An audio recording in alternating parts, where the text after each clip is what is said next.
The mere fact, Madam Chair, that it was uttered by a sitting vice president to threaten a sitting president and claim that she had contracted an assassin to do her bidding is in itself an impeachable act. Ang tinitingnan po dito po sa pinakita sa atin, yung conduct ba na pinakita niya ay binetray niya yung public trust? Ito ba yung conduct na inaasahan natin sa isang tao na mataas ang katungkulan sa lipunan?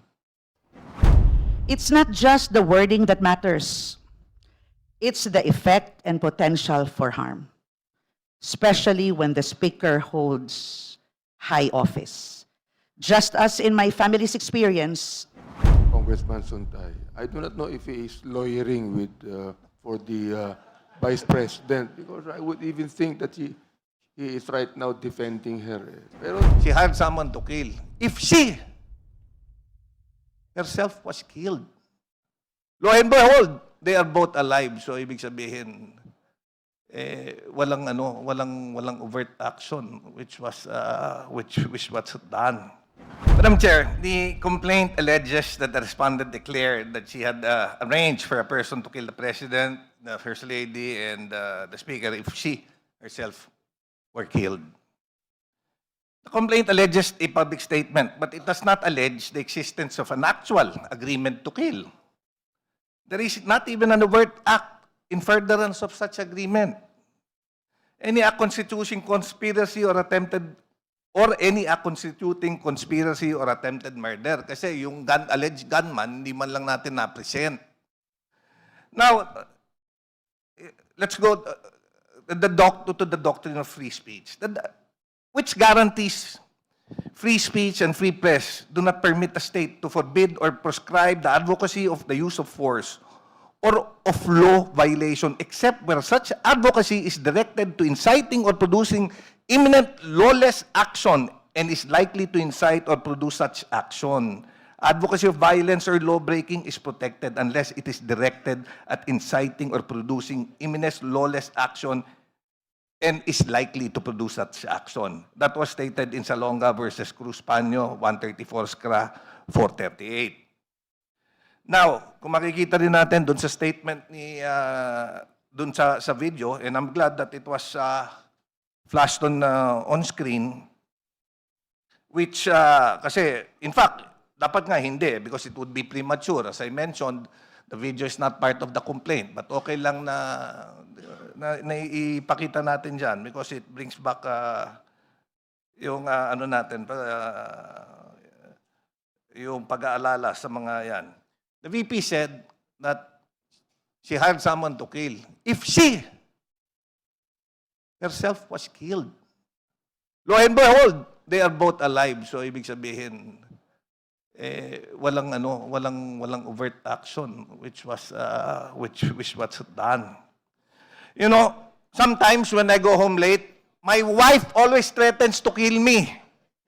Sabi sa akin ng asawa ko, papatayin kita na eh. Umaga ka na naman umuwi. And you know, my wife is the queen of our home, ha? And she is highly respected by everyone in our household. But you know, I am still alive. And my wife only kills me with love. Common sense dictates that if you are really serious in killing someone, you do not announce it to the whole world. Why would you announce that you will kill someone if you really intend to kill someone? Common sense dictates otherwise. Thank you, Madam Chair. Madam Chair. Thank you. Honorable Madam Abante. Chair. With due respect to Congressman Suntay, I do not know if he is lawyering with for the Vice President, because I would even think that he is right now defending her. Pero ito you have seen the video. Whether it be that he is joking, that's between her, diba? The thing is this, that amounts to a credible threat against the President, the First Lady, and the Speaker. That is not political noise, just like what he's saying about his wife. What he's saying about his wife is only political noise. No, but my wife But is that not a is not politician. political noise, Madam Chair. That is a red flag for national stability and constitutional order. Why? The Vice President is not a private citizen. The wife of Congressman Suntay is a private citizen, but not the Vice President. The office of the Vice President carries access, influence, and security resources. That is why the standard for public trust is higher, not lower. Madam Chair, thank you very much. Madam Chair. The Honorable Adjong. Thank you, Madam Chair. And Just then Honorable Degamo. very, very short manifestation regarding the video. The whole nation was aware of this video, actually, Madam Chair. It came out during a press conference that the Vice President called for when Attorney Zulaika was in detention in the House of Representatives. My take on that, Madam Chair, is you can argue on whether a crime is being consummated or not, because some say that it has not been fully implemented, and so therefore the crime is not committed itself.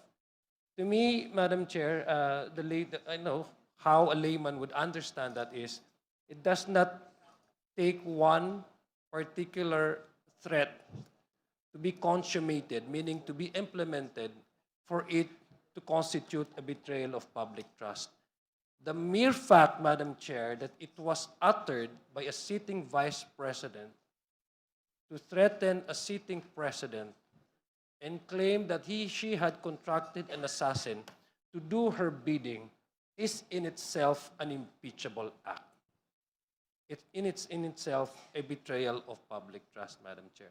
So whether or not it was said in jest, whether or not there was an intention, because it's conditional according to some, whether there was not really an intention, except, for example, that she herself was killed.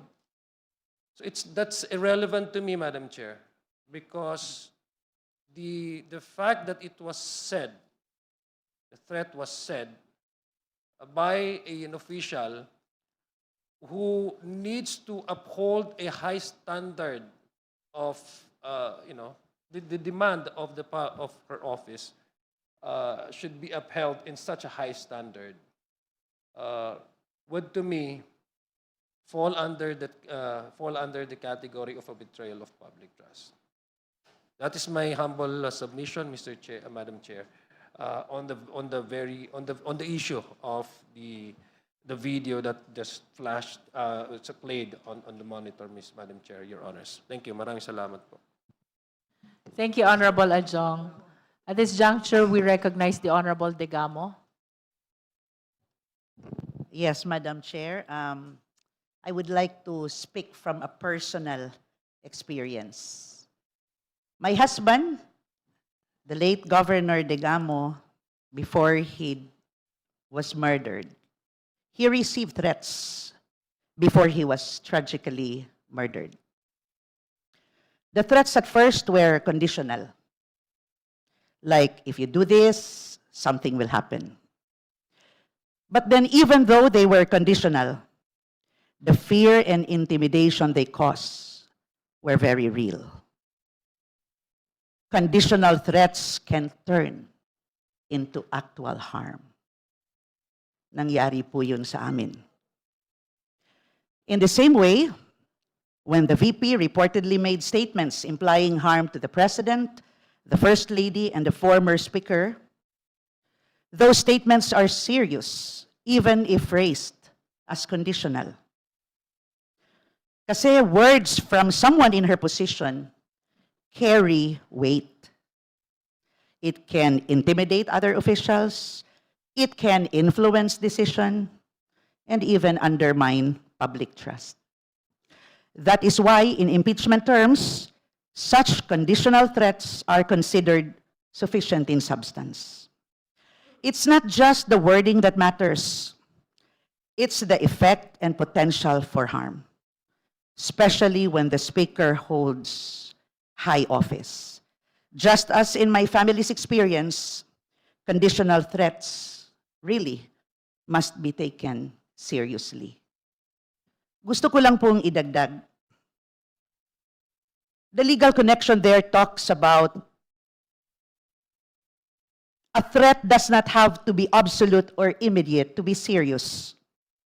What matters is its potential impact, especially if the speaker holds power. Conditional threats can intimidate or coerce. Even a statement that starts with if can pressure officials or institutions to act a certain way.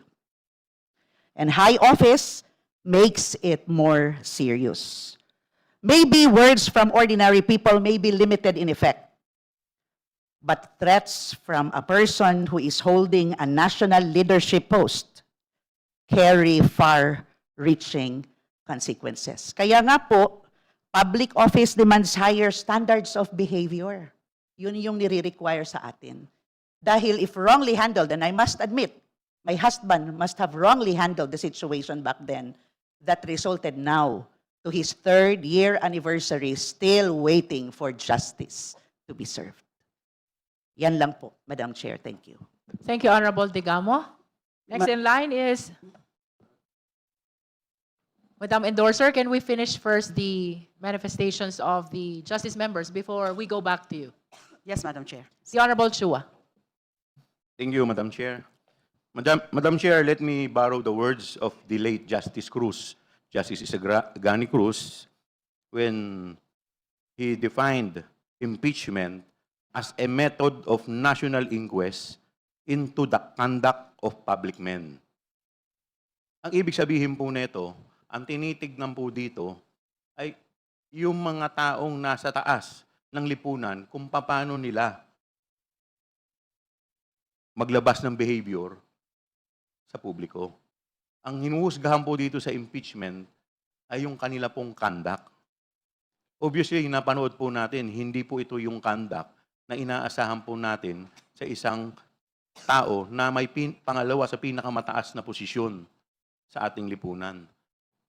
Yung video po, ang tinatawag po natin, res ipsa loquitur.